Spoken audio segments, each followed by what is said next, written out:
Assalamualaikum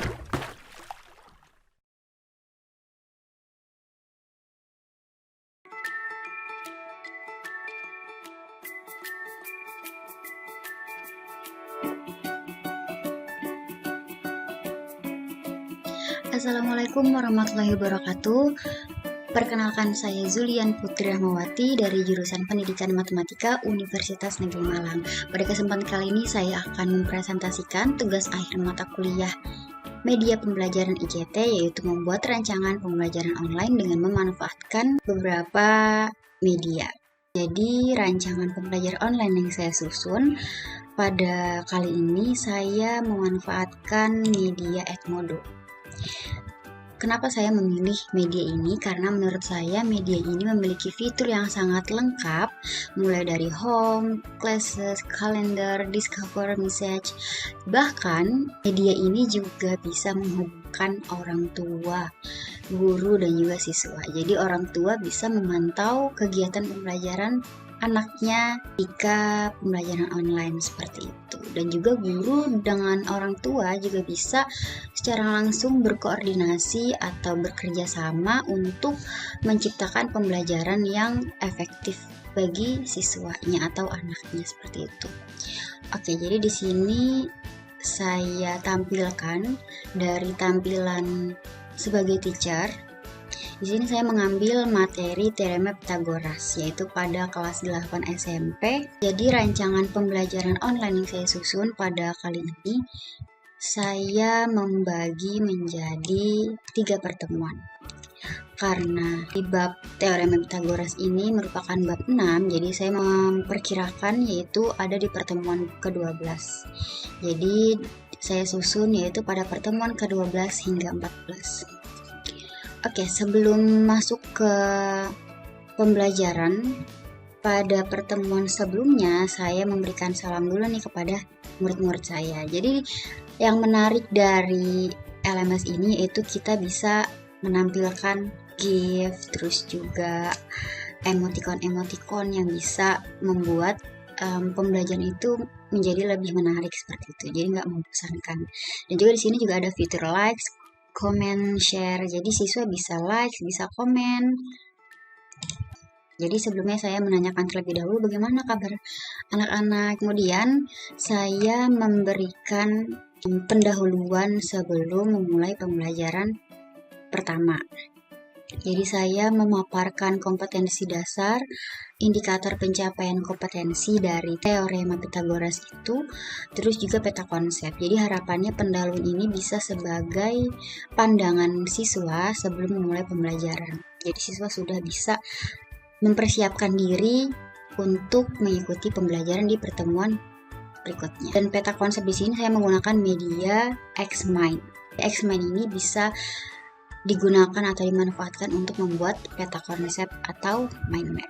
Karena fitur-fitur yang diberikan juga sangat simpel dan juga mudah menurut saya. Selanjutnya ke pertemuan ke-12 atau pertemuan pertama dari materi teorema Pythagoras. Jadi di pertemuan pertama ini atau pertemuan ke-12 ini saya rancang menjadi pembelajaran secara asinkronus, karena di pertemuan ini saya menggunakan media GeoGebra Classroom untuk mengerjakan LKPD atau lembar kerja peserta didik digital. Jadi di sini siswa belajar secara mandiri dengan mengerjakan LKPD yang sudah saya susun. Saya menggunakan LKPD menggunakan GeoGebra karena GeoGebra ini sangat interaktif dan juga bisa memberikan fitur-fitur yang dapat memberikan pengalaman berharga kepada siswa. Jadi siswa bisa belajar lebih konkret seperti itu.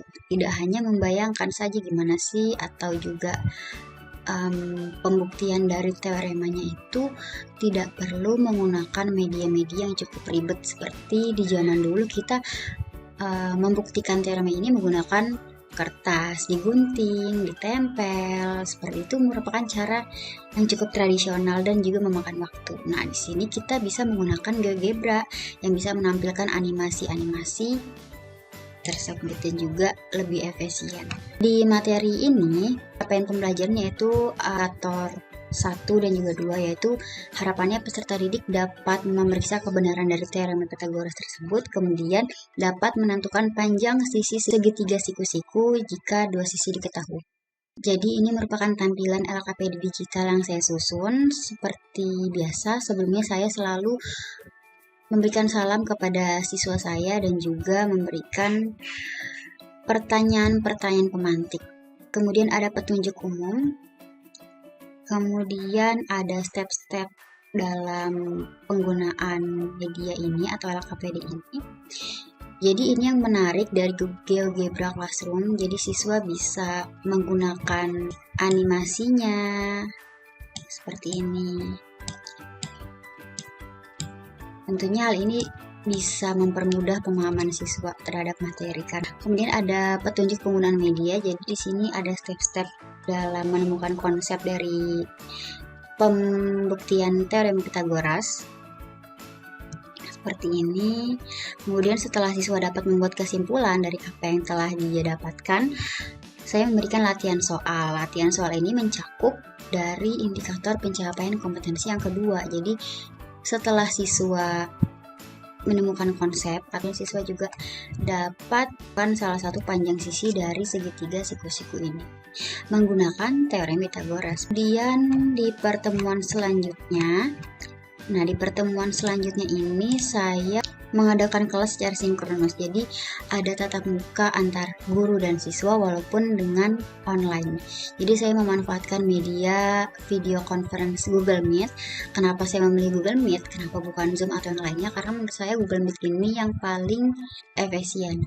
Karena salah satunya yaitu Zoom. Zoom itu fiturnya ada limit waktunya, yaitu selama 40 menit. Kalau yang free.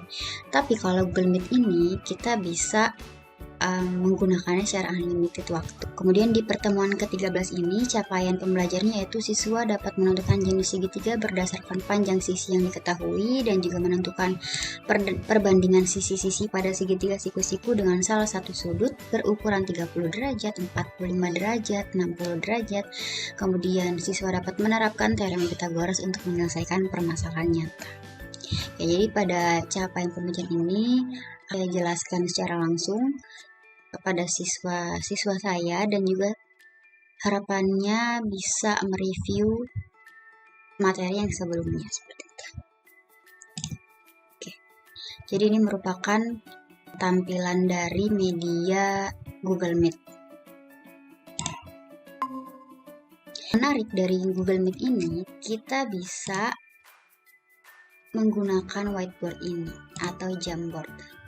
Nah, jadi di whiteboard ini kita bisa menjelaskan kepada siswa mengenai materi yang akan kita paparkan.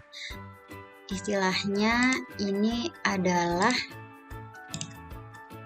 papan tulis online.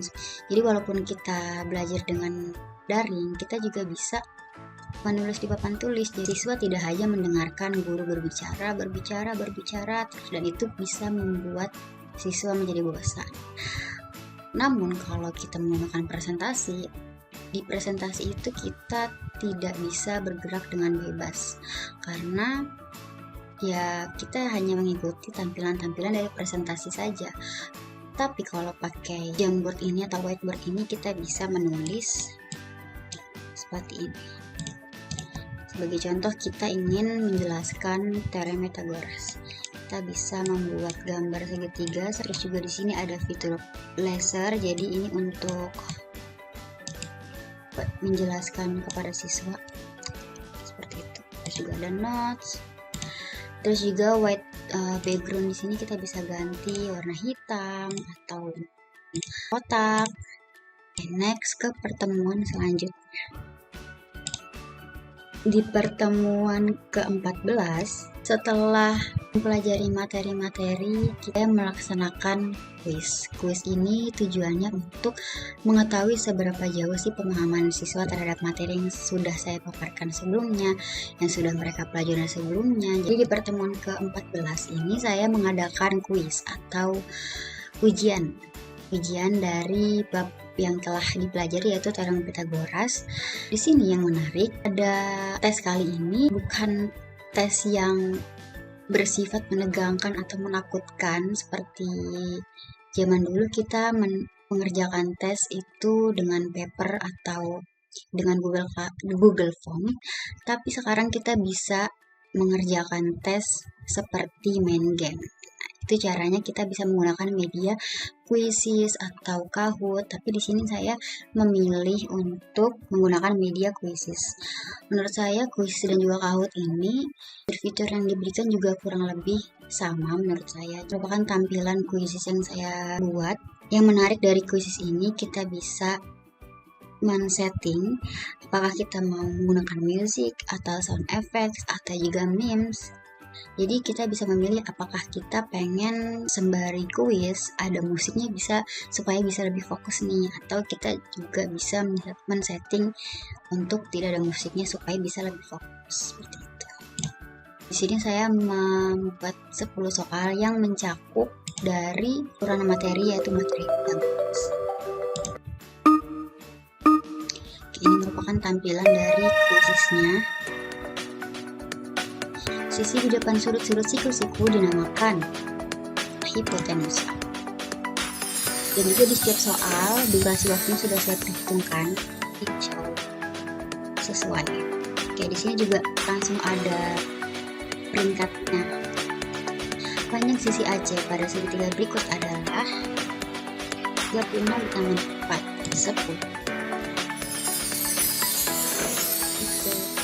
Nah, jadi di sini tadi saya mengonkan memesnya supaya tidak bosan seperti itu. Dan di sini juga ada peringkatnya. Ini berarti saya berada di posisi pertama.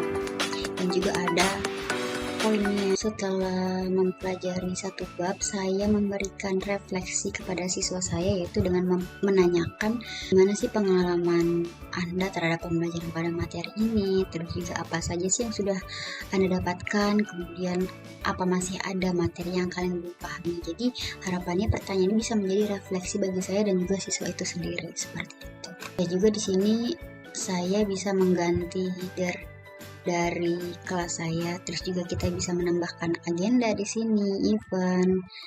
Oke, mungkin itu saja paparan presentasi dari saya. Kurang lebihnya mohon dimaafkan. Wassalamualaikum warahmatullahi wabarakatuh. Bye bye.